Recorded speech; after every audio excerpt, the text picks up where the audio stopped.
Yeah.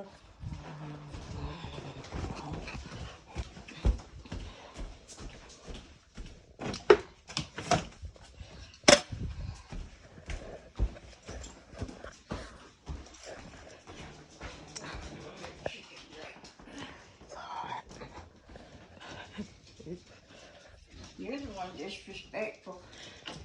He helped you for 7 damn months before You he keep got me.